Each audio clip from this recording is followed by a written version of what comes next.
Gracias, Carlos Julio. Este día los invito a que me acompañen en un viaje por la historia de las unidades tecnológicas de Santander. Aunque hoy se encuentra cumpliendo 60 años de aniversario, su historia se enmarca desde finales del siglo XIX, cuando una inquietud comenzó a tomar forma en el ámbito educativo de Bucaramanga. La necesidad de un espacio donde los jóvenes pudieran cultivar, además de sus mentes, sus habilidades prácticas.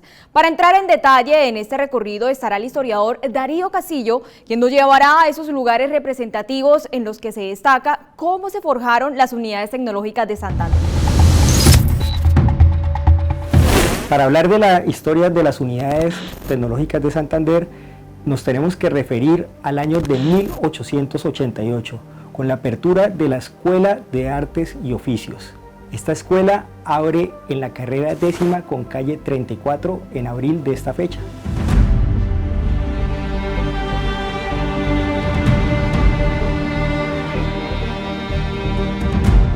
Bucaramanga, para finales de este siglo, del siglo 1800, tenía varias necesidades con respecto a la industria, a la parte de los oficios.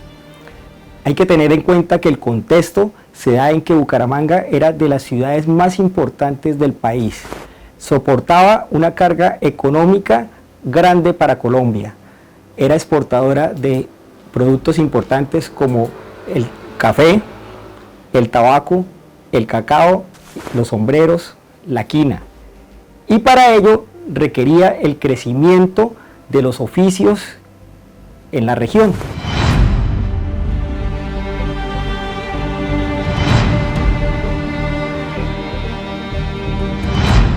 En esta escuela estudiaban personas del departamento, de diferentes provincias, las cuales eran becadas y tenían oportunidad de acceder a 4 oficios que eran graduados como maestros posteriormente.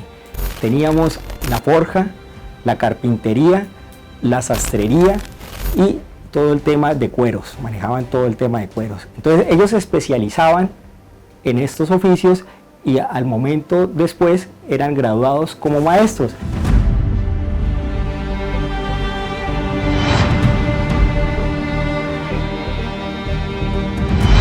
Hay una particularidad, la Escuela de Artes y Oficios también entra con un periódico. En el año de 1890 se abre el periódico El Industrial.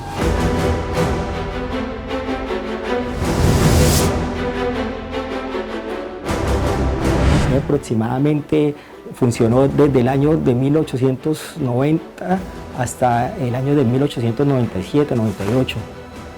De esta manera, este periódico registraba manuales, registraba los informes de los rectores, los mejores estudiantes. Nos encontramos en el Museo Batalla de Palo Negro, un lugar donde los bumangueses podemos recobrar la historia de la Guerra de los 1000 días. Para entrar en materia, nos acompaña el soldado profesional Manuel Díaz. Vamos a hablar un poco de historia sobre el precio del café que cayó acá en 1896, por eso que se vino el conflicto acá en Santander entre liberales y conservadores, ¿sí?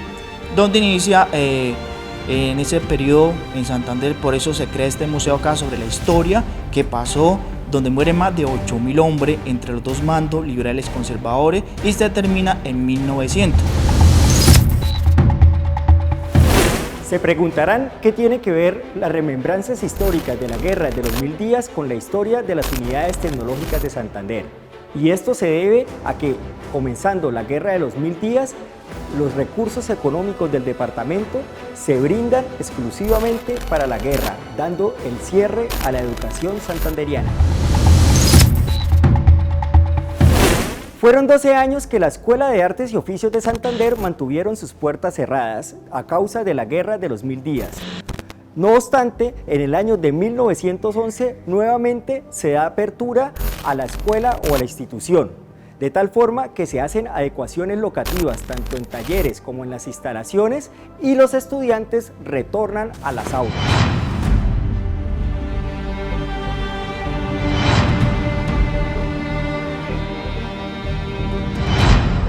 Teniendo en cuenta las necesidades de la época, para el año de 1926 La Escuela de Artes y Oficios tiene una nueva transformación y es que abre la escuela nocturna. Esta escuela nocturna brindaba la oportunidad a los artesanos de trabajar de día y de alguna manera estudiar de noche, complementando sus estudios. Para el año de 1930 a 1935, la Escuela de Artes y Oficios empezó a generar unos cambios, a hacer unas variaciones. Estas variaciones se presentaban de acuerdo a las necesidades industriales que tenía la región y el país. De esta manera, los oficios empezaron a quedar atrás, pasando a la parte industrial. Y el cambio de nombre se vio: Escuela de Artes Manuales, Escuela de Artes y Oficios nuevamente, y terminamos con Instituto Industrial.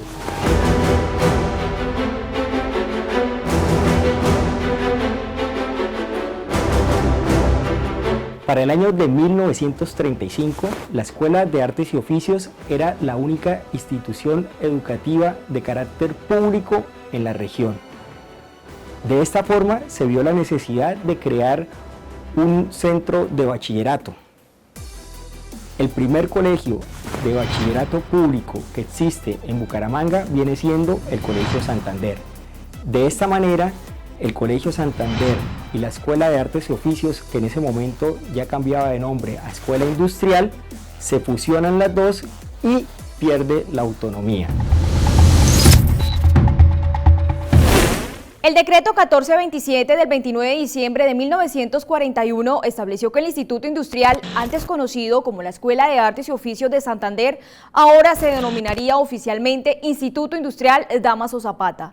Para el año de 1940, los hermanos Navas Serrano realizaron una generosa donación al Instituto Industrial, un extenso lote ubicado al norte de la ciudad en el conocido para ese entonces Llanos del Regadero, con el propósito de que las instalaciones de ese prestigioso plantel educativo se ubicaran en ese lugar. En estos años suceden importantes hechos que empezaron a formar lo que hoy se conoce como las Unidades Tecnológicas de Santander.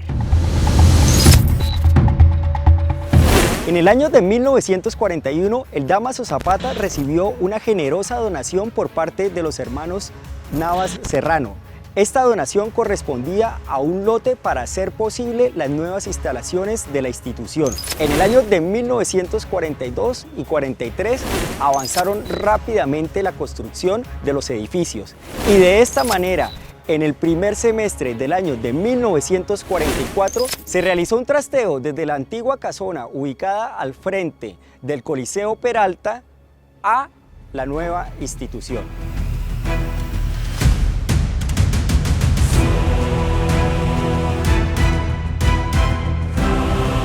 Para el año de 1950, el entonces gobernador de Santander, Guillermo Garavito Durán, toma una decisión importante para la institución educativa. Decide que una comunidad religiosa sea la que tome las riendas de la institución. De esta manera, los hermanos de las comunidades cristianas lasallistas asumen la responsabilidad de la nueva educación en el centro educativo.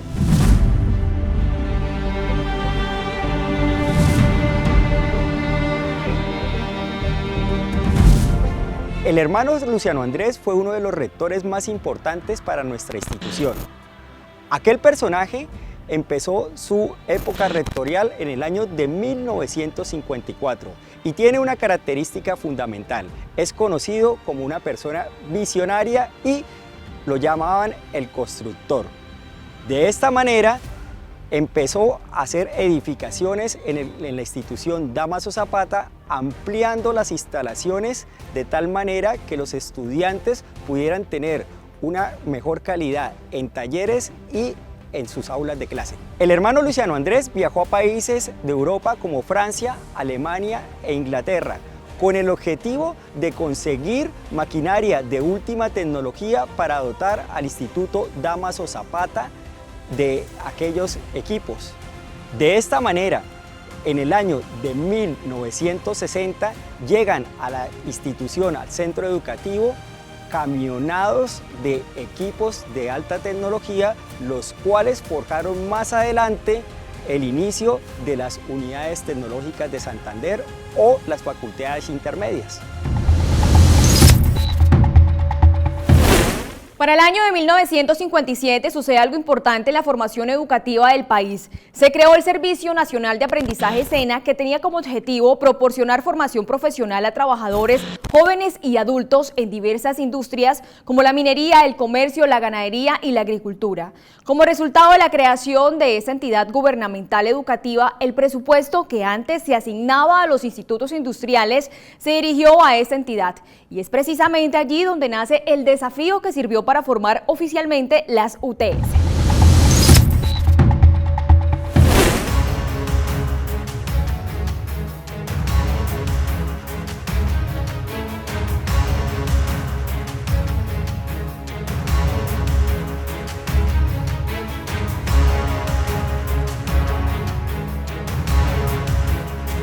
El año de 1963 es un punto crucial para la historia de las unidades tecnológicas de Santander. El hermano Gilberto Fabián presentó en su rectorado una crisis económica con respecto a la institución. Años atrás, en el año de 1957, el SENA nacía en Colombia. Los apoyos económicos que daban las empresas, las industrias, las organizaba el gobierno nacional para instituciones tecnológicas en diferentes ciudades del país, entre esos el Dámaso Zapata. De esta forma, el hermano Gilberto Fabián, haciendo un análisis profundo de las necesidades que tenía la industria, plantea la creación de unos programas institucionales que estuvieran en la mitad, unos programas intermedios. Estos programas estaban entre los bachilleres técnicos y los profesionales.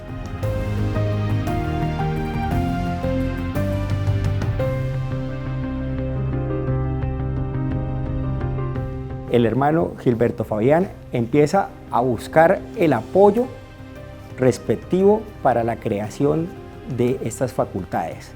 Acude a varias entidades privadas. La ANDI y la UNESCO son los primeros que alzan la mano para brindar ese apoyo.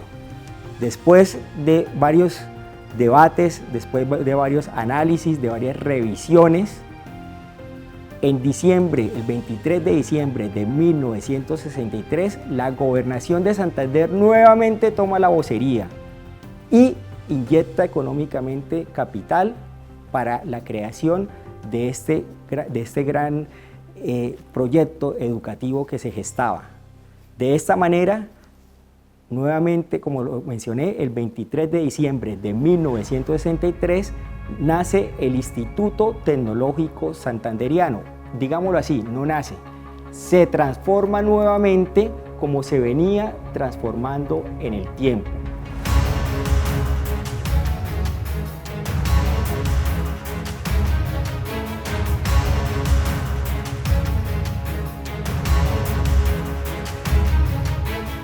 El Instituto Tecnológico Santanderiano sufre una transformación.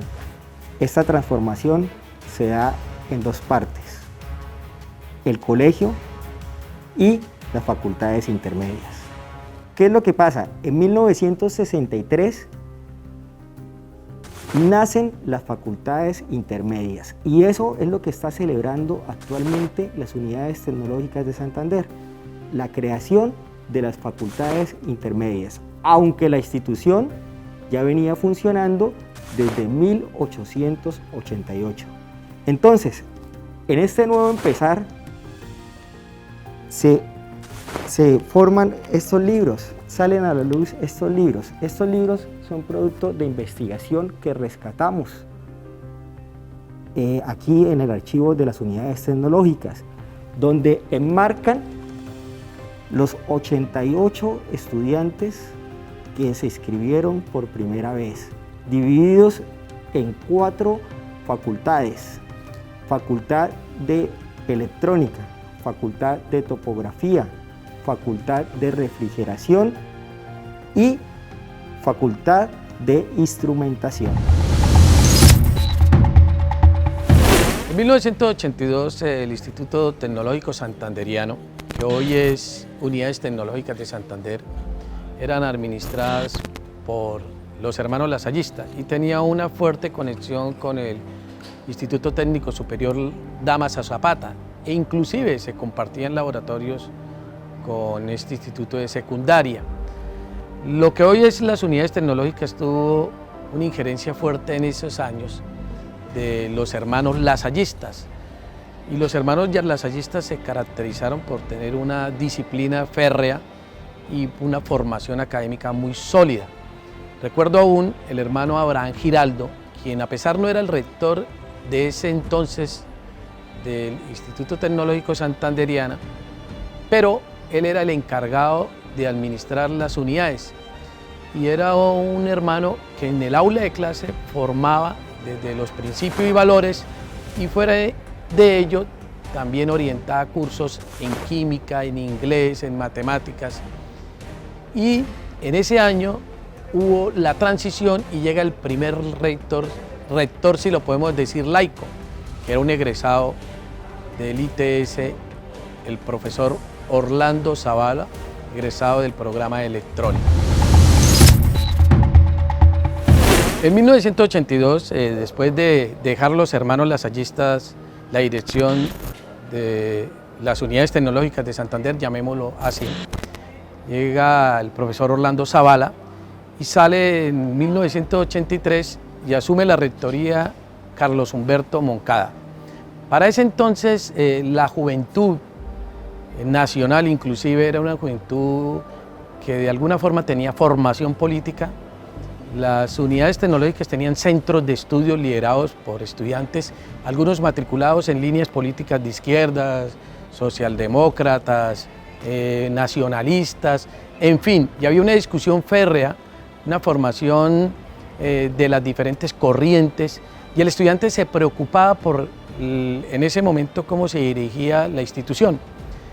El rector Carlos Humberto Moncada tuvo resistencia en el sector estudiantil a partir de algunas informaciones sobre manejos administrativos económicos y particularmente los representantes estudiantiles se elegían con un proceso de discusión fuerte en las asambleas, eran 600, 700 estudiantes, 4 programas no más y siempre iban a los consejos del momento, el académico y el superior, no se había cambiado la denominación a directivo, y siempre presentaban en las diferentes reuniones con estudiantes, hacían una rendición de cuentas y sometían a discusión qué se debería votar en los consejos. Es decir, el estudiante líder, representante, era consultivo y para ello se encontraron algunos inconvenientes de orden financiero, a pesar de que era una institución con pocos recursos, no se estaban utilizando los recursos, es decir, no se estaba hablando de dolo, sino que no había un buen ejercicio administrativo y los estudiantes asumen un fuerte paro, donde se cierra la institución, donde se reúnen los grupos de los diferentes centros de estudio y asumen una posición fuerte, se toma Radio Bucaramanga con un grupo de estudiantes. Después de dejar la administración, el profesor Carlos Humberto Moncada nombran en encargo al rector Luis Orlando Aguirre como rector de lo que es hoy las unidades tecnológicas de Santander, que entre otras en esa administración tuve el honor de ser el representante de los estudiantes al Consejo Académico. ¿Y cuál fue la situación? Había una dependencia del Instituto Técnico Superior Damaso Zapata y los nombres eran muy coincidentes con el Instituto Tecnológico Santanderiano y de ahí se propone en el colectivo entre administrativos, estudiantes y docentes que se cambie de nombre a Unidades Tecnológicas de Santander y se logra en 1985. Desde esta fecha hasta hoy llevamos el nombre de Unidades Tecnológicas de Santander.